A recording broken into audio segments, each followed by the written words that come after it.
네, 오늘은 디모데 후서 2장 16절부터 18절의 말씀을 본문으로 해서 믿음을 무너뜨리는 것들, 이런 제목으로 말씀을 나누려고 합니다. 지난 수요일 12일 오전 8시 26분에 전북 부안에서 강한 지진이 발생했습니다. 강도가 4.8로 올해 우리 한반도와 주변 해역에서 일어난 지진 가운데서 가장 규모가 큰 지진이었습니다. 주님께서 말씀하시기를 말세가 되면은 전쟁과 지진이 많이 일어날 것이다 했는데 말씀대로 되는 것을 우리가 지금 깨닫고 있습니다. 그런데 여러분, 지진이 무서운 것은 모든 것의 기반이 되는 땅을 흔들어서 그 위에 있는 모든 것들을 넘어뜨리기 때문에 무섭습니다. 땅 위에 서 있지 않는 것이 뭐가 있겠습니까? 지진이 나면 그게 다 무너진단 말이죠. 사람도 여러분, 인생도 마찬가지인 것 같습니다.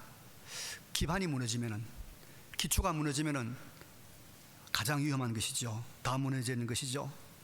그래서 우리가 무너지지 않는 인생, 승리하는 인생, 성공하는 인생을 살려고 하면은 우리 인생의 기반이 무엇인지를 바로 알고 이 기반, 이 기초가 무너지지 않는 삶을 살아야 합니다.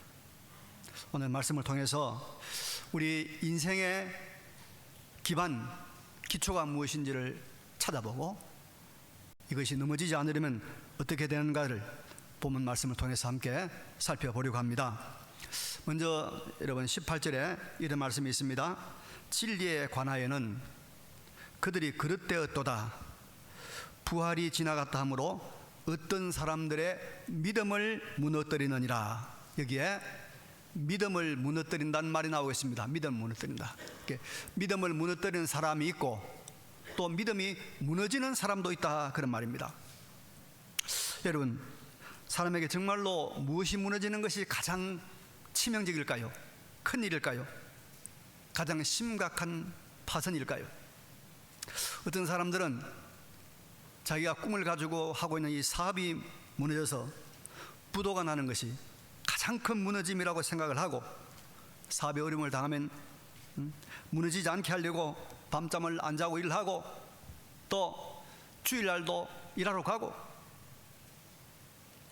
자금이 부족하면 친구 돈도 빌리고 친척 돈도 빌리고 사돈의 8천 돈까지 빌려가지고 넘어지지 않으려고 몸부림을 칩니다. 근데 대체로 이런 사람들은 무너지고 맙니다. 그렇죠? 부도가 납니다. 그러면 거기서 어떤 일을 합니까? 어떤 사람은 극단적인 선택을 합니다. 그래서 많은 사람들의 마음을 아프게 하죠. 근데 여러분, 사업이 무너지고 부도가 나도 너무 염려할 필요 없습니다. 그게 기반은 아닙니다. 왜냐하면요, 우리나라는 참 좋은 나라입니다. 법원에 가서 파산 신고하면 빚 다 탕감해 줍니다. 그리고 법원에 가서 개인 회생 절차를 밟으면 다시 일어설 수 있습니다. 그거는 여러분, 우리가 인생이 무너지는 거 아닙니다. 다시 일어설 수 있는 기회가 있습니다. 그럼 무엇이 문제일까요? 요즘 사람들이 깨달은 게 하나 있습니다. 건강이다, 건강. 건강 잃으면 큰일 난다. 그래서 사업 무너지는 것도 지진 나서 집이 무너지는 것보다 훨씬 건강 무너지는 것이 겁난다. 그래서 운동을 열심히 합니다.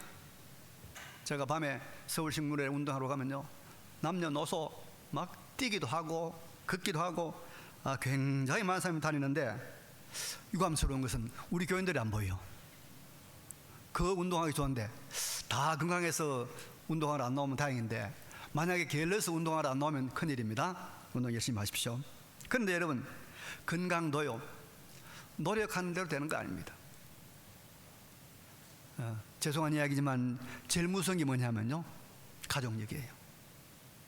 그러니까 아무리 노력해도 그런 게 있으면 건강이 무너집니다.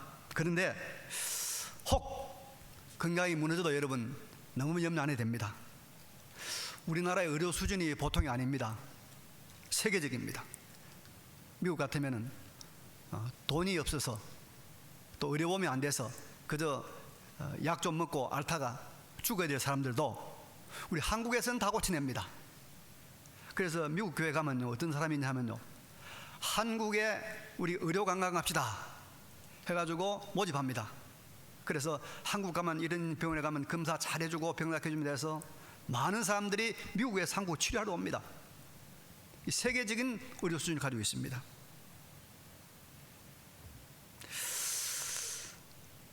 또 우리 믿는 사람들은 여러분, 기도라는 신비로운 처방이 있습니다. 병이 들면 본인이 먼저 하나님께 기도하고 간절히 하나님께 매달리고 온 교우들에게 연락하고, 그래서 모든 교우들이 주여 하면서 합심 기도하면 거의 다 낫습니다. 제가 경험하면 거의 다 나아요.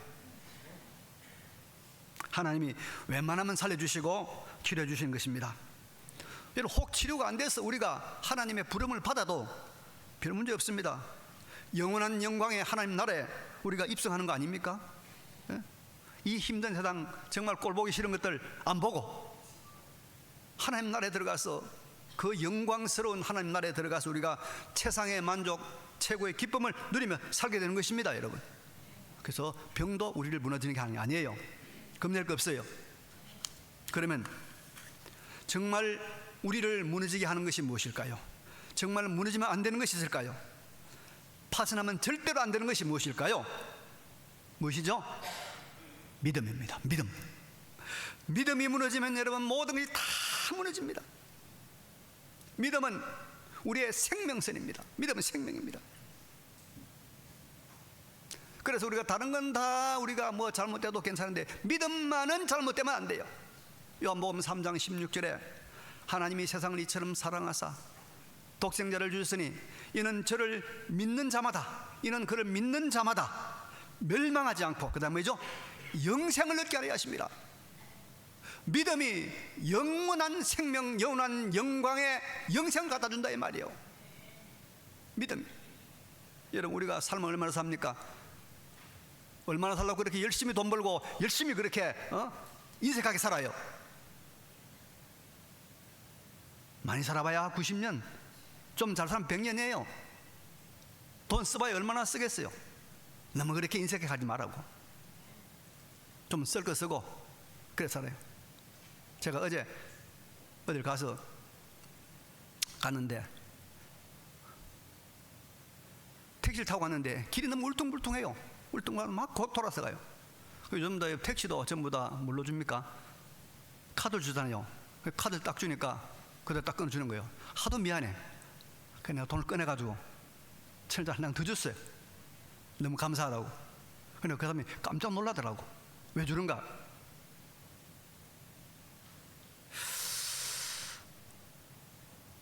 그런데 잘 살아봐야 100년이에요. 잘 살아봐야 100년이에요. 그것도 험한 일을 경험하면서 우리가 살아가는 것입니다. 그럼 끝입니다. 그런데 여러분, 믿음을 가진 하나님의 백성들은 영원한 영광, 불멸의 영혼을 우리가 받고 영원한 영광의 부활 세계를 살아가는 줄로 믿습니다. 이게 뭡니까? 믿음 때문에 그래요. 믿음 때문에. 믿음 때문에 그런 겁니다. 또 믿음은 이 세상에서도 모든 것을 얻어 누리게 하는 능력의 무기입니다. 누가복음 17장 6절에 보니까 예수님께서 이렇게 말씀하셨습니다. 너희에게 겨자씨 하나를 만한 믿음이 있었더라면 이 뽕나무 들어 뿌리가 뽑혀 바다에 심결하였을 것이요 그것이 너희에게 순종하였으리라. 생명 있는 믿음이라면, 생명 있는 믿음이라면 작은 겨자씨 같은 믿음이라도 그 큰 뽕나무가 뽑혀서 바다에 심구를 하는 이런 기적도 일어난다는 것이에요. 믿음. 그래서 히브리 11장에 여러분, 믿음은 바라는 것들의 실상이요, 믿음을 가지고 바라면 실제로 이루어진다는 거예요. 꿈꾸는 것도 이루어진다는 거예요.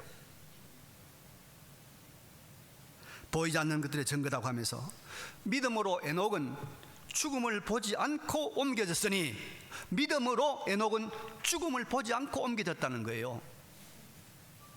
믿음으로 사라, 아브라함의 사라 자신도 나이가 많아 단산하였으나 잉태할 수 있는 힘을 얻었다.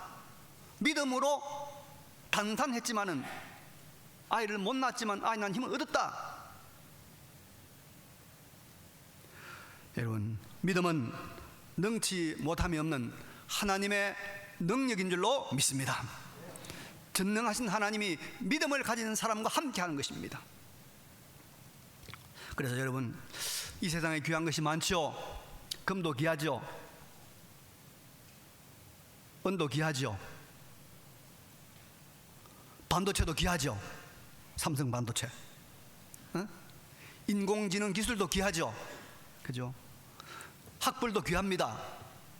의사 면허증도 귀합니다. 요새 의사들 명예도 건강도 다 소중해요. 자식도 마누라도 귀해요. 그러나 그 중에 가장 귀한 것은 무엇입니까? 믿음인 줄로 믿습니다. 믿음이에요. 믿음. 그래서 여러분, 지혜라고 하는 것이 무엇이 지혜입니까? 귀한 것을 귀한 것으로 알아보는 것이 지혜예요. 믿음이 귀한 것으로 아는 것이 지혜 중에 지혜입니다. 지가 뭐 하버드를 나오고 MIT를 나오면 무슨 소용이 있어요? 믿음이 귀한 줄 모르는데 그게 무슨 가치가 있냐 이 말이에요. 지혜가 무엇입니까? 명철이 무엇입니까? 보배를 보배로 아는 것입니다. 믿음이 보배인 줄로 아는 것, 믿음이 보배인 줄로 아는 것, 그것이 진정한 명철인 줄로 믿으시기 바랍니다. 속지 마세요. 우리 아들 돈 잘 벌면 됐지, 우리 딸 잘 살면 됐지, 믿음은 뭐 알아서 하겠지. 속지 말아요. 인생 여러분 잠깐입니다. 눈 깜빡하는 세월입니다. 제가 눈 깜빡하는 동안에 34년 지나왔습니다.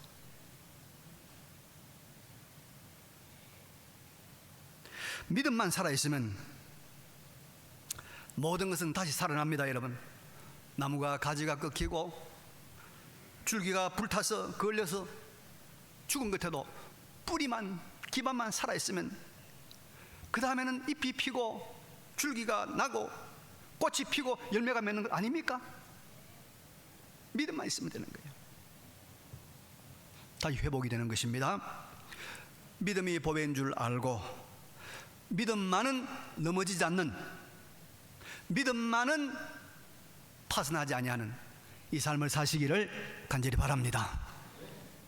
근데 여러분, 중요한 사실은 이 믿음을 무너뜨리는 것들이 있다는 것입니다. 믿음을 파손시키는 것들이 있다는 것이에요. 18절에 보니까 진리에 관하여는 그들이 그릇되었도다. 부활이 이미 지나갔다 하므로 어떤 사람들의 믿음을 무너뜨리느니라. 믿음을 무너뜨리는 것이 있다는 것입니다. 여러분, 성경 진리의 중심은 십자가와 부활입니다. 성경의 핵심은 십자가와 부활입니다. 예수님의 십자가, 예수님의 부활이 성경의 핵심입니다. 이것을 바로 가르치지 않는 것, 십자가와 부활을 바로 가르치지 않는 것이 진리에 대하여 그릇된 것이죠. 그런데 바로 이 그릇된 교훈, 이 그릇된 진리, 잘못된 교훈이 사람들의 믿음을 무너뜨린다는 것입니다. 우리 성도들은 진리, 하나님의 말씀에 항상 바로 서 있어야 하는 것입니다. 말씀에 정통해야 되고 말씀을 정리한 교리와 신학에 바로 서 있어야 합니다. 우리 교회 3대 비전이 있습니다. 3대 비전.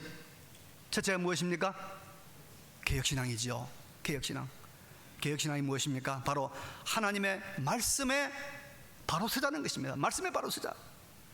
정통신앙에 서서 믿음 생활을 하자는 것입니다. 이게 우리 첫 번째 우리의 비전이에요. 말씀에 관심 없고 봉사, 친교, 교회 관리, 직분, 모임, 위신, 체면, 명예, 이런 데만 큰 관심을 가지고 신앙생활을 한다면 위험한 신앙입니다. 언제 무너질지 모르는 위험한 신앙이다 이 말입니다. 진리에 대해서 그릇되면 진리에 대해서 그랬다면 믿음이 무너진다는 거예요. 하나님의 말씀의 정통에 바로 서야 되는 거예요. 그래야 우리의 믿음이 무너지지 않습니다. 그래야 우리가 기초가 무너지지 않는 거예요. 1620년 11월 11일에 여러분 잘 아는 청교도들이 저 유럽에서 배를 타고 대서양을 건너 지금 가고 있습니다. 가다가 메이플라워라는 배, 그 육지에 도착하기 전에 배 안에서 그게 41명의 남자들이 하나의 약속을 했습니다. 서약을 했습니다. 이것을 메이플라워 서약이라고 하는데요, 이런 내용들입니다. 하나님의 영광과 기독교 신앙의 진흥 및 국왕과 국가의 명예를 위해 버지니아 북부의 최초의 식민지를 건설하기 위해 항해를 계획했다. 하나님과 서로 앞에 엄숙하게 서로 계약을 체결하며 우리 스스로 민간 정치 체제를 결성할 것을 결정했다. 정당하고 평등한 법률, 조례, 법, 헌법이나 직책을 만들어 우리 모두 당연히 복종과 순종할 것을 약속한다. 이 내용이 왜 중요하냐면 이것이 오늘 세계 초강대국을 건설한 미국 헌법의 기초입니다. 그런데 이 약속들이 뭐냐? 바로 성경에 있는 사상입니다. 말씀의 진리에 기초하고 있는 것들입니다. 우리가 정치, 경제, 사회 모든 분야를 하나님의 말씀대로 하겠다, 이것이 진리에 바로 선 것입니다. 직장생활도 결혼생활도 사회생활도 모든 생활도 하나님의 말씀대로 하겠다, 이것이 진리에 바로 선 겁니다. 이 진리에 바로 서야만이 우리의 믿음이 무너지지 않는 것입니다. 여러분, 성경 말씀을 우리의 믿음의 잣대로, 성경 말씀을 우리 생활의 잣대로 그렇게 유지함으로 믿음이 무너지지 않는, 믿음에 파손하지 않는 든든한 신앙의 사람들이 되시기를 간절히 바랍니다. 두 번째로 여러분, 우리의 최고의 보배인 믿음을 무너뜨리는 것이 또 하나 있습니다. 16절에 보니까 망령되고 헛된 말을 버리라. 그들은 경건하지 아니하며 점점 나아가나니. 여기에 여러분 우리가 주목해야 될 말이 경건하지 아니함, 경건하지 아니함. 요게 우리의 믿음을 파손하는 아주 무서운 것입니다. 경건하지 아니함. 이게 뭘까?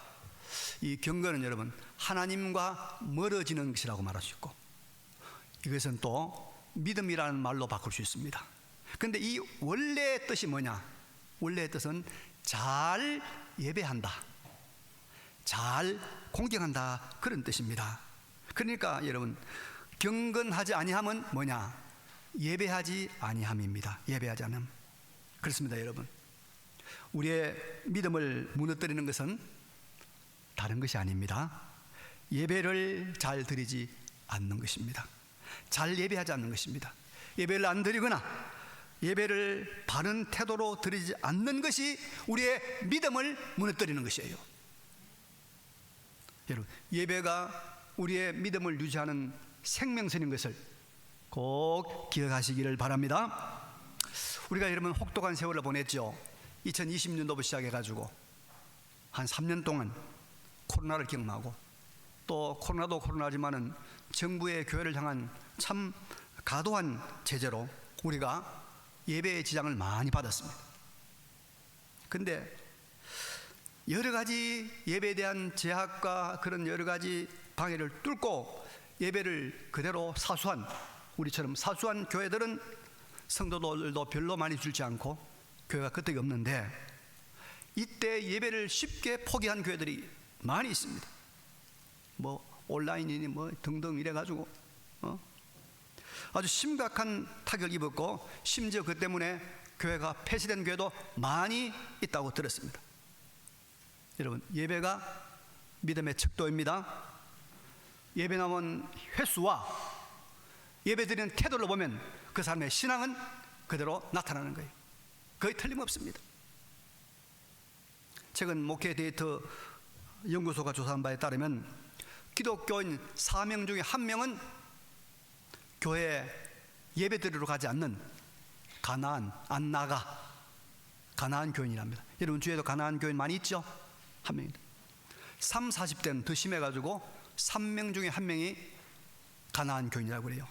그런데 이런 가나안 교인이 많아지면서 우리나라가 여러분 20대, 30대가 10년 전에는 10명에 2명은 나왔는데 지금은 10명 중에 1명밖에 교회 안 나온다는 거예요. 1명밖에. 이만큼 교회가 약화됐다는 거예요. 가나안 교인 안 됩니다. 예배 안 드리는 교회는 안 됩니다. 이런 식으로 가면 우리 한국 교회가 2012년도에 전 국민의 22.5%가 됐어요. 그만큼 많았습니다. 이런 식으로 가면 10년 후가 되면 12.6%로 떨어진답니다. 한국 교회가. 여러분 예배를 제대로 드리지 않는 이 어디서 나온 말인지 가나안 교인이 생기면서부터 우리의 믿음들이 우리 한국 교회의 신앙들이 약화되기 시작했습니다. 떨어진다는 것입니다. 그래서 우리가 믿음에서 떨어지지 않으려고 하면 무조건 예배 중심의 삶을 살아야 됩니다. 예배를 잘 드려야 됩니다. 경건해야 됩니다. 예배 잘 드는 것이 경건한 것입니다. 여러분 예배는 주일날 교회에 와서 예배 시간에 앉아서 제가 서두에 말씀 우리 예배 전에 항상 초청하잖아요. 신령과 진정으로 감사와 기쁨으로 예배를 드려야 합니다. 이 말을 다른 말로 바꾸면 하면 이런 말입니다. 하나님의 은혜로운 자기 계시에 대한 반응을 우리가 보이고 그분의 뜻에 따라서 주권자 하나님을 경외하면 주권자 하나님을 두려워하면서 하나님 앞에 굴복하고 하나님 앞에 순종하겠다는 표시라는 거예요. 이게 예배입니다. 그래서 우리가 말씀에 굳게 서고 예배를 잘 드리면 우리의 믿음은 파선하지 않고 든든히 서갈 줄로 믿습니다. 이것만 있으면 세상에 어떤 것이 다 무너져도 우리는 다시 회복하고 다시 일어날 줄로 믿습니다. 자, 그런데 여러분 오늘 본문을 보면은 우리 믿음을 무너뜨리는 이 마귀의 우리의 말씀과 예배를 무너뜨리는 마귀의 아주 희한한 전술이 하나 있어요. 마귀의 전략이 있어요. 이걸 우리가 알고 잘 우리가 이걸 피해야 됩니다. 16절에 보니까 망령되고 헛된 말을 버리라. 그들은 경건하지 아니하며 점점 나아가나니. 자, 여기 무슨 말 나오죠? 망령되고 헛된 말을 버리라. 망령되란 말은 무슨 말입니까? 이치에 맞지 않는 허황된 말, 거짓말, 사실이 아닌 그런 말입니다. 여러분 우리의 믿음을 무너지게 하는 사탄의 전술은 잘해요. 말을 도구로 사용합니다. 말. 이상한 소문을 퍼뜨려서 성경을 못 보게 해요. 이상한 책을 읽게 함으로 말미암아서 하나님의 말씀의 권위를 떨어뜨립니다. 이상한 말을 들어서 예배 생활 열심히 못하게 하는 것이에요. 말. 참, 여러분 믿음으로 바로 살자는 말은 10번 들어도 꿈쩍도 안 하는데 그저 이상한 말 한마디만 들으면요 믿음이 10년 20년 후퇴합니다. 그런 말 한 번만 들어도 즉각적으로 믿음이 떨어지는 것입니다. 참 이상해요. 참 이상해요. 그래서 성경은 이것을 뭐라고 말합니까? 악성 종양과 같다. 이 악성 종양은 여러분 악한 독한 창질로 급히 번져서 살을 썩게 하고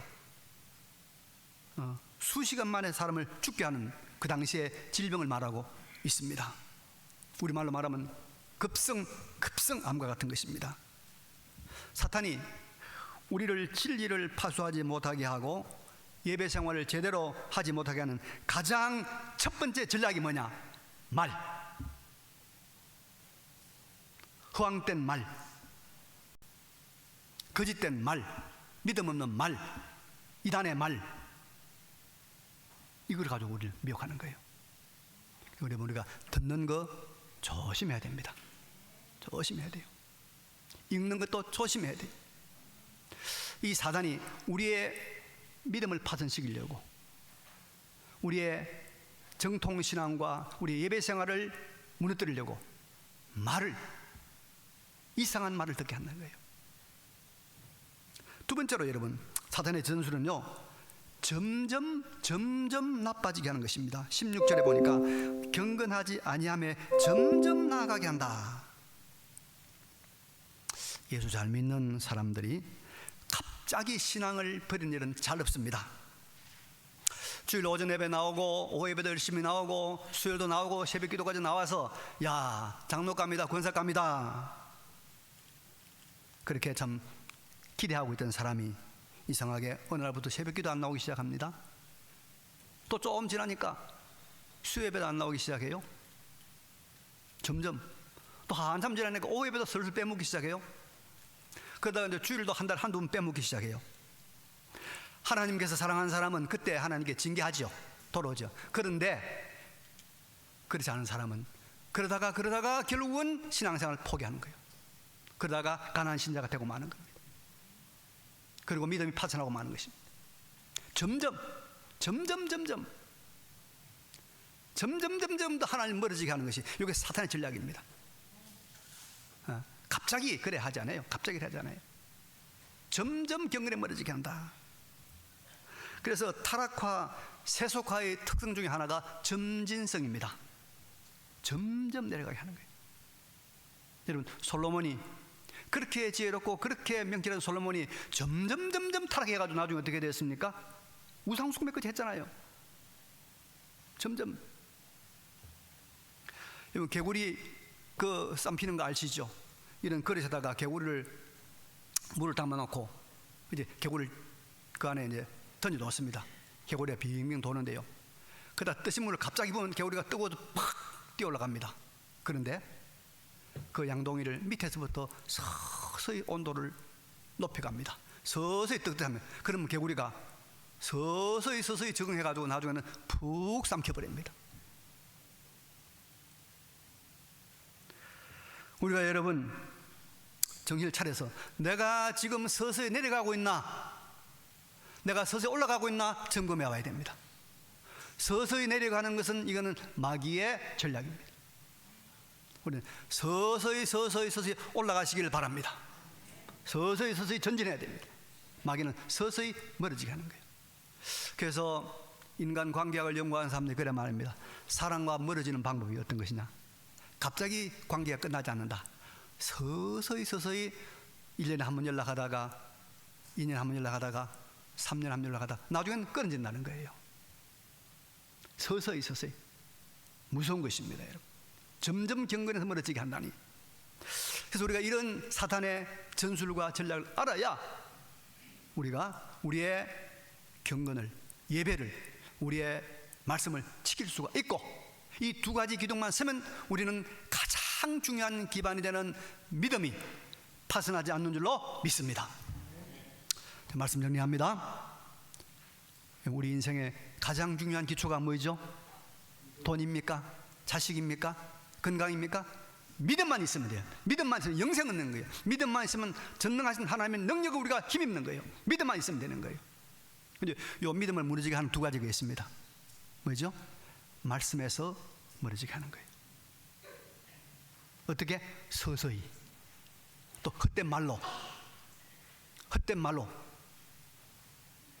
두 번째, 예배 생활도 서서히 멀어지게 하고, 예배 생활도 헛된 말을 해가지고 꼭 수예배 가야 되나?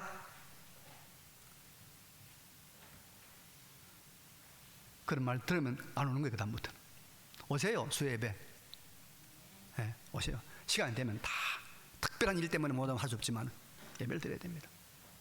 그래서 여러분, 우리 모든 것에 기초가 되고 기반이 되는 우리가 이 믿음만은 절대로 우리가 넘어지지 않는, 파손하지 않는 승리의 삶을 살아가시기를 간절히 바랍니다.